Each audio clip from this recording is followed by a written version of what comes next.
Hello, मैं कुणाल आप सभी का हमारे लर्निंग प्लेटफॉर्म कुणाल इंस्पायरिंग पे स्वागत करता हूं। पिछले कुछ दिनों से लगातार एक ही बात कानों में बार-बार घूम रही है, एसएससी रेलवे। बहुत ही खतरनाक मामला बन गया है ये। लेकिन जो प्रतिक्रियाएं अभी की जा रही हैं, दरअसल इन प्रतिक्रियाओं की जरूरत बहुत पहले से थी। लेकिन कहावत में कहते हैं ना, देर आए तो दुरुस्त आए।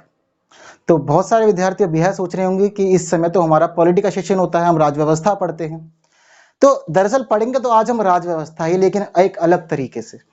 क्योंकि जब सभी स्टैंड ले रहे हैं और सारे जो टीचर्स हैं अब वो आ गए हैं ग्राउंड पे, तो हम स्टैंड क्यों ना लें और हम खड़े क्यों ना हो इस बात के लिए। जब सारी चीजें बनती है ये वाली, तो हमारी भी यहाँ पे जिम्मेदारी यह बनती है कि हम भी खड़े होंगे और हम भी अपनी बात कहेंगे, क्योंकि हमारे पास स्वतंत्रता का अधिकार है। हमें यह अधिकार है कि हम अपने विचार रख सकते हैं और प्रशासन से सवाल पूछ सकते हैं। तो आज हम प्रशासन से सवाल पूछेंगे और अपनी बात सामने लेकर के आएंगे, क्योंकि क्लास तो वास्तव में राजव्यवस्था की ही होनी थी। लेकिन दरअसल पढ़ के करना क्या है यह भी तो हमें पता हो। हम जानते ही नहीं है पढ़ के हम क्या करेंगे। एग्जामिनेशंस के लिए लेकर के नोटिफिकेशंस नहीं आते हैं। अगर गलती से नोटिफिकेशन आ जाता है तो एग्जामिनेशन ही नहीं हो रहा है, और एग्जाम हो गया सब कुछ ठीक है तो पेपर लीक हो जाता है। और अगर पेपर लीक भी नहीं हुआ तो उसके बाद अलग बात, ये डिपार्टमेंट्स हमें रिजल्ट ही घोषित नहीं करेंगे, वो यही नहीं बताएंगे कि जो परीक्षा हमने दी है उसमें हम पास हुए हैं या फेल हुए हैं। ये किस प्रकार का प्रशासन है। ना ही इसके अंदर पंचुअलिटी है और ना ही कोई किसी चीज को लेकर के तरीका है। हर चीज में मनमानी हो रही है। जब इनका मन होता है तो ये नोटिफिकेशन निकाल देते हैं, मन होता है तो ये परीक्षाएं ले लेते हैं, और मन होता है तो ही ये रिजल्ट देते हैं। यानी कि सभी चीजें इनके हाथ में चल रही हैं, हमारे हाथ में कुछ भी नहीं है। एक विद्यार्थी का काम केवल इतना रह गया कि वो पढ़ता रहे। उसको ये नहीं पता कि वह कौन सी परीक्षा में भाग लेगा, उसका नोटिफिकेशन कब आएगा और परिणाम क्या होगा। यानी कि वो 18 साल की उम्र में 12वीं पास तो कर लेगा, लेकिन उसे यह नहीं पता कि वो एक सरकारी नौकरी कब लेगा। पिछले लंबे अरसे से मैं यह चीज नोटिस करता हुआ आ रहा हूं। पहले जब एसएससी ऑफलाइन एग्जामिनेशन लिया करता था तो उस समय मामले सामने आते थे कि पेपर लीक हो गया। सरकार चेंज हो गई, नई सरकार आ गई, सरकार ने बोला कि अब हम ऑनलाइन एग्जाम लेंगे और पेपर लीक होगा ही नहीं। लेकिन उसके बावजूद पेपर लीक हुए, और उसके बाद तो एक समस्या यह सामने आ गई कि एग्जाम के नोटिफिकेशन ही नहीं आ रहे थे, और नोटिफिकेशन आने के बाद एग्जाम हो भी गए तो उनके रिजल्ट ही डिक्लेयर नहीं किए जा रहे हैं। और जो एक देश का युवा है वो युवा है और बेरोजगार भी है, लेकिन वो उसी साथ साथ उसी के बूढ़ा भी होता जा रहा है। मेरे साथ रियल लाइफ इंसिडेंट्स हैं, मेरे साथ के ही लोग हैं जो ये काम करते करते अपनी आधी उम्र बिता चुके हैं। 18 साल की उम्र से वो सरकारी नौकरी की तैयारी कर रहे हैं और आज 32 साल की उम्र उनकी हो गई है। एग्जाम देते हैं तो 3-3 साल के बाद, 4 साल के बाद उन्हें यह पता लगता है कि जब एग्जाम उन्होंने दिया था उसका रिजल्ट अभी तक नहीं आया है, और अगर आ भी रहा है तो कहीं ना कहीं कट ऑफ्स में बहुत ज्यादा परेशानी है। केस किए जाते हैं, उसके बावजूद कोई भी फीडबैक नहीं आता पॉजिटिव, सब चीजें खराब हो जाती है। किसकी गलती है वास्तव में, किसको दोष दिया जाए यह समझ में नहीं आ रहा। एक तरफ एसएससी का डिपार्टमेंट है, एक तरफ यूपीएससी का डिपार्टमेंट है। दोनों में जमीन आसमान का फर्क है, जबकि दोनों ही जगह पर इंसान संभाल रहे हैं काम। एक तरफ के इंसान ऐसे हैं, सारा काम पंचुअलिटी से करते हैं। जिस दिन का नोटिफिकेशन होगा उसी दिन नोटिफिकेशन आएगा, जिस दिन के एग्जाम की डेट होगी उसी दिन एग्जाम लिया जाएगा। मतलब चीजें बदल ही नहीं सकती। वहीं एक दूसरा डिपार्टमेंट है, नोटिफिकेशन निकाल लेते हैं, फीस भरवा लेते हैं, पैसे ले लेते हैं, लेकिन वो पैसा गया कहां और एग्जाम होना कब है इसके बारे में कोई सूचना नहीं है। ना ही प्रशासन इस बात को बता के राजी है और ना ही सरकार। उसके बावजूद सभी युवा पढ़ने में लगे हुए हैं, सिर्फ इस उम्मीद में कि एक दिन उन्हें नौकरी मिलेगी। यह बात दिल पे चोट करती है। क्यों करती है? क्योंकि वो दिल से मेहनत करते हैं और इस उम्मीद में मेहनत करते हैं कि वो दिन आएगा जिस दिन वो सरकारी नौकरी ले लेंगे। काफी टाइम से विवाद चल रहा है बहुत सारा। पिछले साल रेलवे ने फॉर्म निकाले थे। रेलवे के फॉर्म 5-5 साल के, 4 साल के गैप में तो वैसे ही आते हैं। तो जब जॉब्स निकली तो बंदों को उम्मीद हो गई कि कहीं ना कहीं उनकी जॉब लगेगी, क्योंकि एनटीपीसी की जो वैकेंसी थी वो थी 35,208, और ग्रुप डी की जो वैकेंसी थी वो थी 1,03,769। इतनी ज्यादा वैकेंसी मिली थी, बंदों को उम्मीद जग गई थी कि हाँ भी अब तो हम इस पोस्ट पे चढ़ जाएंगे। दरअसल हमारे देश के युवाओं की एक बहुत बड़ी खास बात है, यह खास बात मैं ही आपको बता देता हूं। कोई भी एग्जाम निकलता है, उसका नोटिफिकेशन रिलीज होता है, और एक व्यक्ति यह सोचता है कि मैं इस जॉब के लिए अप्लाई करूंगा, और उसी क्षण से वो अपने आप को उस जॉब पर अज्यूम करने लगता है। ज्यादा दूर क्यों जाएं हम, अभी हाल ही की बात ले लेते हैं। दिल्ली पुलिस के फॉर्म निकले हुए हैं, अभी भी डेट ऑन है, फॉर्म भरे जा रहे हैं, ऐसी क्या बात है। जितने लोग फॉर्म भर चुके हैं और जितने लोग फॉर्म भरने वाले हैं अभी भी, सब के सब यही सोचते हैं कि अब वह पुलिस की नौकरी ही लेंगे और वह इसी नौकरी पर चढ़ेंगे।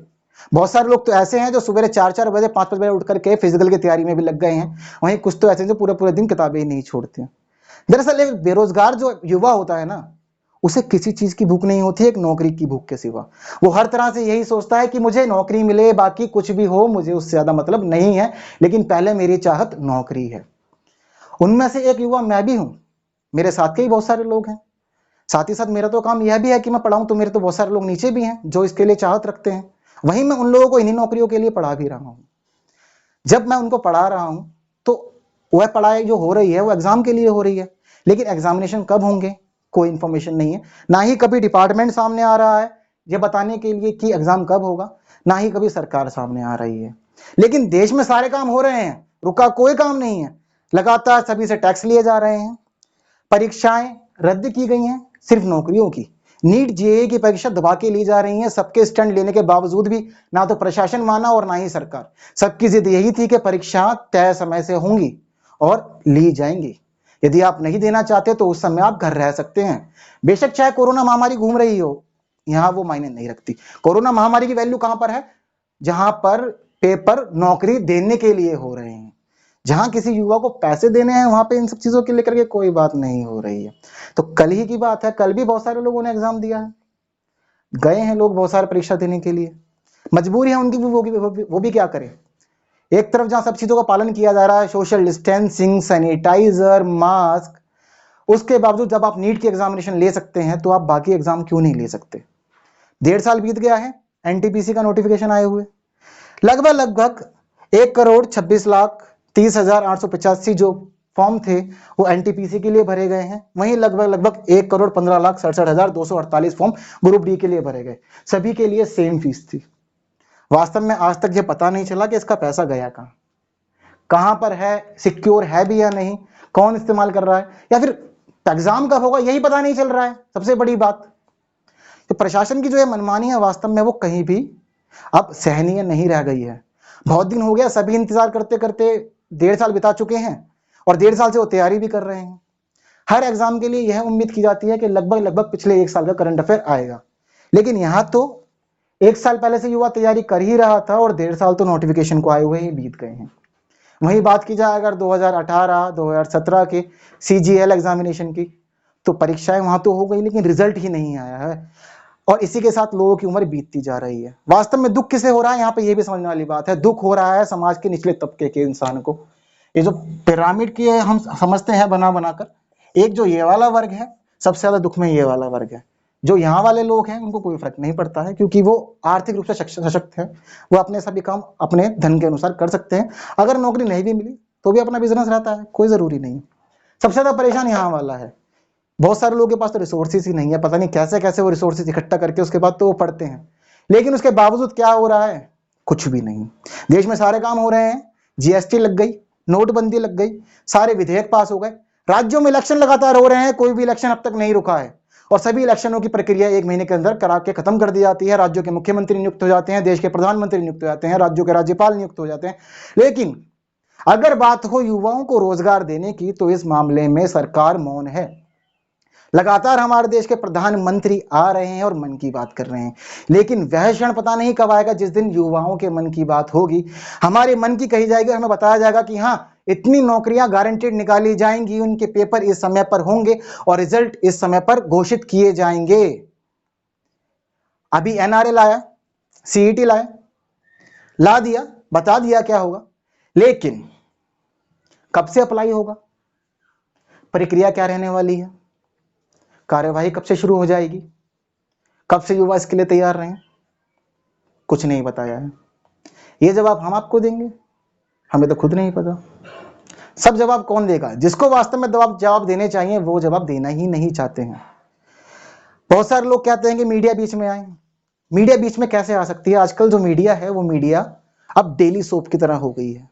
वहां डेली सोप के कार्यक्रम बताए जाते हैं, इसके अलावा कुछ और वहां बताया ही नहीं जा रहा है। दरअसल जब मैं छोटा था तो एक समय की बात थी, मैंने एक आर्टिकल पढ़ रहा था, तो मैं आर्टिकल पढ़ते पढ़ते, वो आर्टिकल डेमोक्रेसी के ऊपर था, तो उस आर्टिकल की एक लाइन थी कि वर्तमान में मीडिया को लोकतंत्र का चौथा स्तंभ माना जाता है, क्योंकि जो मीडिया है वो जनता के लिए स्टैंड लेता है। लेकिन आज जिस प्रकार से मैं मीडिया को देख रहा हूं तो मुझे मीडिया डेली सोप की तरह लगता है। एक लंबा अरसा हो गया मैंने तो न्यूज चैनल देखने ही छोड़ दिए। बेवजह की डिबेट्स होती हैं, जिन मुद्दों पर डिबेट्स होनी चाहिए वो डिबेट्स के मुद्दे तो कभी बीच में आते ही नहीं है। जिन लोगों को उन डिबेट्स में पार्टिसिपेट करना चाहिए वो लोग कभी डिबेट्स में पार्टिसिपेट करते ही नहीं है। मुद्दे अजीब से गरीब होते हैं और युवाओं को लेकर कई बात आती ही नहीं है। लगातार सभी युवा हैशटैग ट्रेंडिंग कर रहे हैं, अपनी बात रख रहे हैं। इसके अलावा कर ही क्या सकते हैं वो? अगर वो कुछ करने की सोचेंगे भी तो आप सामने ला देंगे कोरोना वायरस पेंडेमिक। घर से बाहर ना निकले वरना कोरोना वायरस हो जाएगा, मास्क लगा के रखें वरना कोरोना वायरस हो जाएगा। तो अंत में उनके पास ऑप्शन यही बचा कि भाई हैशटैग को ट्रेंडिंग करें और सरकार तक अपनी बात पहुंचाएं, मीडिया तक बात पहुंचाएं। वीडियोस को अनलाइक कर करके वो अपना रोष जता रहे हैं, दिखा रहे हैं कि वो नाराज हैं, पर सुन कौन रहा है? किसी को मतलब ही नहीं है सुनने से, क्योंकि वो ना अपने पहले विजन डिसाइड कर चुके कि उनको वास्तव में इस रास्ते नहीं इसी रास्ते जाना है। तो उस रास्ते जाना तो आप रास्ता कैसे बदलवा दोगे उनको? वो तो सरकार है, प्रशासन है, वह सब कुछ अपनी मर्जी से कर सकते हैं। यहाँ तक कि जो भी सांसद या जो भी विधायक दिखना होता है ना वो इलेक्शन के टाइम में ही दिखता है। उसके बाद में यदि आप मिलना चाहें तो आपको अपॉइंटमेंट लेनी पड़ती है और वो अपॉइंटमेंट भी जल्दी नहीं मिलती है, क्योंकि मंत्री जी तो बिजी है। आप कैसे मिल सकते हैं उनसे? बहुत ज्यादा परेशानियां चल रही हैं, मामला कुछ भी स्पष्ट नहीं हो रहा है। लेकिन फिर भी युवा अब एक उम्मीद में आएंगे कि कुछ ना कुछ इससे हो सकता है। कुछ नया ऑप्शन नहीं बचा, इसलिए सोशल मीडिया का पूरा पूरा लाभ ले रहे हैं। अगर हम उम्मीद रखें मीडिया से तो कुछ नहीं हो सकता, क्योंकि मीडिया को अपने डेली प्रोग्राम चलाने हैं, टाइम से सास बहू सीरियल दिखाने हैं, क्योंकि उनको टीआरपी मिल रही है भाई, वो टीआरपी लेना चाहते हैं। लेकिन वर्तमान में जो यूट्यूब है वो बहुत बड़ा प्लेटफॉर्म बन चुका है। मोस्टली युवा 90-95% जो यूथ है जो तैयारी कर रही है गवर्नमेंट जॉब्स के लिए, वो सब यहीं मौजूद है। अगर आप इन सब चीजों को नहीं फैलाओगे, दूसरों तक नहीं पहुंचाओगे, तो क्या होगा फिर उसके बाद में? अगर आप अभी नए नए हो तो आप उम्मीद में लेकर के उम्मीद यही रखी होगी आपने कि भाई 1-1.5 साल में नौकरी मिल जाएगी, उसके बाद हम सेटल हो जाएंगे, परिवार भी अच्छा खासा चलेगा। पर आपको अभी यही नहीं पता कि इसी चाहत के अंदर बहुत सारे लोग तो वैकेंसी निकलने के इंतजार में ही बूढ़े हो गए। हमारे साथ के ही लोग लगभग 29-30 साल की उम्र तक पहुंच चुके हैं, आधी उम्र पार हो चुकी है, और वही लोग अब 18 साल के लोगों से कॉम्पीट करेंगे। यह भी व्यवस्था चल रही है, लगातार वैकेंसीज गिरती जा रही है, पोस्ट कम करते जा रहे हैं, वहीं ठीक से निकाल भी नहीं रहे हैं। यानी कि सर वाली बात जो है कि खिलाएंगे तो कम लोगों को और वो भी ठीक से नहीं खिलाएंगे। तो समाज के बहुत सारे लोग बहुत ज्यादा परेशान हैं। सबसे ज्यादा वो लोग परेशान हैं जो मजबूरी से पढ़ाई कर रहे हैं, बड़ी मुश्किल से पढ़ाई कर रहे हैं, सरकारी नौकरी की उम्मीद लिए बैठे हैं और उसके बावजूद भी कोई रिजल्ट नहीं पा रहे हैं। लोगों को मैंने देखा है अकेले अकेले छतों पर पढ़ते हुए, मोमबत्ती जला के पढ़ते हुए, मेरी बीती हुई है। मैंने उन लोगों से ये बात की है जिन लोगों के पास अच्छा खासा पैसा है। उनका रिएक्शन इस प्रकार का होता है कि नहीं यार मुझे गवर्नमेंट जॉब नहीं लेनी, मैं इंटरेस्टेड नहीं हूं, अपना बिजनेस करना है। वो अपना बिजनेस कर सकते हैं क्योंकि उनके पास पैसा है, लेकिन जिसके पास कुछ नहीं है लगाने के लिए वो क्या करेगा? लोग चाहते हैं मीडिया सामने आए, मीडिया नहीं आ रही है, सरकार तक बात पहुंचे। आपको क्या लगता है सरकार नहीं जानती सब चीजें? सरकार जब जीएसटी लगाना जानती है, मंदिर बनाना जानती है, हॉस्पिटल बनाना जानती है, पुल बनाना जानती है, बाकी सारे काम करना जानती है, तो क्या सरकार को यह नहीं दिख रहा होगा कि युवा बेरोजगार बैठा हुआ है, युवा को नौकरी नहीं मिल रही है? सरकार को तो यह भी दिख रहा है। क्या कर सकते हैं स्थिति में? हमें खुद स्टैंड लेना होगा, हमें खुद सामने आना होगा, हमें खुद अपनी बात रखनी होगी। सब लोग लगे हुए हैं, आप भी सामने आए, हैशटैग्स को ट्रेंडिंग करें। बातें बहुत सारी है, अगर आज बताने बैठूंगा तो समय बहुत ज्यादा लग जाएगा। यह कड़ी आज ही खत्म नहीं होगी, यह कड़ी लगातार चलेगी, क्योंकि ये चीजें बहुत ज्यादा जरूरी हो गई हैं। पढ़ने का फायदा जब ही है जब आप नौकरी ले सकें, आपके लिए नोटिफिकेशन निकाले जाए, वैकेंसी निकाली जाए। सभी चीजें प्राइवेट की जा रही हैं, तो आप पढ़ाई किसके लिए करोगे? फिर किस लिए पढ़ोगे और किस लिए आगे बढ़ोगे? सरकारी नौकरियां तो है ही नहीं। रेलवे को लगातार प्राइवेट किया जा रहा है, अगर प्राइवेट हो गई तो नौकरियां सिर्फ ठेके पे निकलेंगी, परीक्षाएं वहां तो होनी ही नहीं है। तो आप जैसे लोगों की जाने की जो चाहत है वो तो अपने आप ही कम हो जाएगी। वहीं दूसरी बात अगर इसके अलावा देखें तो वो यही आ रही है कि अब सरकार इन चीजों को नजरअंदाज कर रही है। लगातार इलेक्शन हुए, सरकार ने रोजगार का मुद्दा उठाया तो सही, लेकिन रोजगार देने के बारे में बातें नहीं की अभी तक। जो हमारे साहब है पोखरियाल साहब, लगातार उनके लिए ट्रेंडिंग कर रहा है रीप पोखरियाल, यानी कि RIP। आप सभी समझदार हैं ये शब्द किस प्रकार से इस्तेमाल किया जाता है, क्योंकि देश के जो नागरिक हैं वो बहुत ज्यादा नाराज हो चुके हैं। लगता है शायद सरकार तो अब यह भी भूल गई है कि इलेक्शंस के अंदर सबसे ज्यादा जो रोल होता है वो यूथ का होता है, और अगर यूथ वोट पलट दे तो सरकार भी पलट जाती है, प्रशासन पलट जाते हैं। चीजें समझ में नहीं आ रही है, कमी कहाँ है, और शायद कमी अगर पता लग भी गई है प्रशासन को तो वह उसे सुधारना चाह भी नहीं रही है। मुझे उम्मीद है आप मेरे पॉइंट को समझ रहे होंगे। आज मैं भी उन सभी के साथ खड़ा हूं जो इन सभी मुद्दों को उठा रहे हैं और उसे आगे बढ़ा रहे हैं। इसकी कड़ी लगातार जारी रहेगी। इस वीडियो को ज्यादा से ज्यादा लोगों तक सबको शेयर करना है, उनको बताना है प्रशासन के बारे में, किस प्रकार का प्रशासन चल रहा है। लोगों की जो उम्मीदें थी सरकार से वो सभी टूट चुकी हैं। प्रशासन ठीक से काम नहीं कर रहा है, प्रशासन बहुत ज्यादा लोगों को परेशान कर रहा है, और इस स्थिति में युवाओं को अब खुद अपना स्टैंड लेने के लिए आगे आना पड़ा है। यह भी नहीं पता कि ये सब चीजें कब तक चलेंगी या कब इन चीजों का समाधान हो पाएगा, लेकिन उन सबके बावजूद हमें आगे आना होगा। हमारे लिए कोई और नहीं आएगा।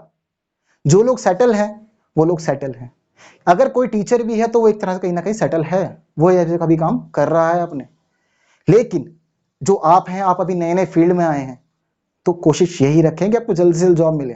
कहीं आप भी इसी जॉब की चाहत में, सरकारी नौकरी की चाहत में 18 से 28 तक ना पहुंच जाए, सिर्फ इसी इंतजार में कि जो परीक्षा मैंने सन 2015 में दी थी उसका रिजल्ट आने वाला है और मुझे उम्मीद है कि मैं पास हो जाऊंगा।